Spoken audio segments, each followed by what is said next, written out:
Iran ಸಂಘರ್ಷ 8ನೇ ದಿನಕ್ಕೆ ಕಾಲಿಟ್ಟಿದೆ. ಎರಡು ದೇಶಗಳು ಪರಸ್ಪರ ಡ್ರೋನ್ ಕ್ಷಿಪಣಿ ದಾಳಿಯಲ್ಲಿ ನಿರತವಾಗಿವೆ. ಆಸ್ಪತ್ರೆಗಳು, ಜನವಸತಿ ಕಟ್ಟಡಗಳು, ಪರಮಾಣು ಕೇಂದ್ರಗಳ ಮೇಲೆ ದಾಳಿ ಮಾಡುತ್ತಿವೆ. ಸಾವು ನೋವುಗಳು ವರದಿಯಾಗುತ್ತಿವೆ. ಆದರೆ ಇದು ಇರಾನ್ ಇಸ್ರೇಲ್ ದೇಶಗಳಿಗೆ ಅಷ್ಟೇ ಸೀಮಿತವಾದ ಸಂಘರ್ಷವಾಗಿ ಉಳಿಯುವುದೂ ಇಲ್ಲ.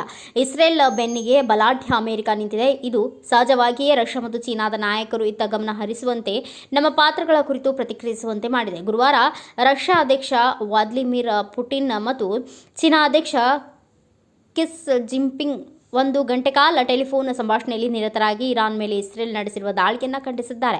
ರಷ್ಯಾದ ಪರಮಾಣು ಇಂಧನ ನಿಗಮದ ಮುಖ್ಯಸ್ಥರು ಇರಾನ್ನ ಬುಷೆಹರ್ ಪರಮಾಣು ವಿದ್ಯುತ್ ಸ್ಥಾವರದ ಮೇಲೆ ಇಸ್ರೇಲ್ ದಾಳಿ ಮಾಡಿದರೆ ಅದು ಚೋರ್ನೋಬಿಲ್ ಶೈಲಿಯ ದುರಂತಕ್ಕೆ ಕಾರಣವಾಗಬಹುದು ಎಂದು ಎಚ್ಚರಿಸಿದ್ದಾರೆ. ಮುಂದುವರೆದು ಇಸ್ರೇಲ್ ಇರಾನ್ ಸಂಘರ್ಷದಲ್ಲಿ ಅಮೆರಿಕದ ಹಸ್ತಕ್ಷೇಪವನ್ನು ತೀವ್ರವಾಗಿ ವಿರೋಧಿಸಿರುವ ಪುಟಿನ್, ಮಧ್ಯಪ್ರಾಚ್ಯದ ಸಂಘರ್ಷದಲ್ಲಿ ಅಮೆರಿಕದ ಮಿಲಿಟರಿ ಹಸ್ತಕ್ಷೇಪ ಪರಿಸ್ಥಿತಿಯನ್ನು ಮತ್ತಷ್ಟು ಬಿಗಡಾಯಿಸಿದೆ ಎಂಬ ಗಂಭೀರ ಎಚ್ಚರಿಕೆಯನ್ನು ನೀಡಿದ್ದಾರೆ. ಇರಾನ್ ಇಸ್ರೇಲ್ ಸಂಘರ್ಷದಲ್ಲಿ ರಷ್ಯಾದ ಅಧ್ಯಕ್ಷ ವ್ಲಾದಿಮಿರ್ ಪುಟಿನ್ ಪಾತ್ರವು ಮಧ್ಯಸ್ಥಿಕೆಯ ಒಂದು ಸಂಕೀರ್ಣ ಮತ್ತು ತಂತ್ರಾತ್ಮಕ ಪ್ರಯತ್ನವಾಗಿದೆ. ಇದು ಇರಾನ್ ಮತ್ತು ಇಸ್ರೇಲ್ ಎರಡು ದೇಶಗಳೊಂದಿಗಿನ ಸಂಬಂಧಗಳು ಮತ್ತು ಮಧ್ಯಪ್ರಾಚ್ಯದಲ್ಲಿ ರಷ್ಯಾದ ಪ್ರಭಾವವನ್ನು ಕಾಯ್ದುಕೊಳ್ಳುವ ಹಿತಾಸಕ್ತಿಯನ್ನು ಹೊಂದಿದೆ. ಪುಟಿನ್ ಇರಾನ್ ಮತ್ತು ಇಸ್ರೇಲ್ ನಡುವಿನ ಸಂಘರ್ಷವನ್ನು ಶಮನಗೊಳಿಸಲು ರಷ್ಯಾದ ಮಧ್ಯಸ್ಥಿಕೆಯನ್ನು ಪದೇ ಪದೇ ಪ್ರಸ್ತಾಪಿಸಿದ್ದಾರೆ. ಇದಕ್ಕೆ ಕಾರಣ ಈಗಾಗಲೇ ರಷ್ಯಾ ಉಕ್ರೇನ್ನೊಂದಿಗೆ ಕಾದಾಟಕ್ಕಿಳಿದು 3 ವರ್ಷಗಳಾಗುತ್ತಾ ಬಂದಿದೆ. ಉಕ್ರೇನ್ ಪುಟ್ಟ ದೇಶವಾದರೂ ಅದಕ್ಕೆ ನ್ಯಾಟೋ ದೇಶಗಳು ಸಹಕರಿಸುತ್ತಿರುವುದರಿಂದ ರಷ್ಯಾದ ಶಸ್ತ್ರಾಸ್ತ್ರಗಳು ವಿನಿಯೋಗವಾಗಿವೆ.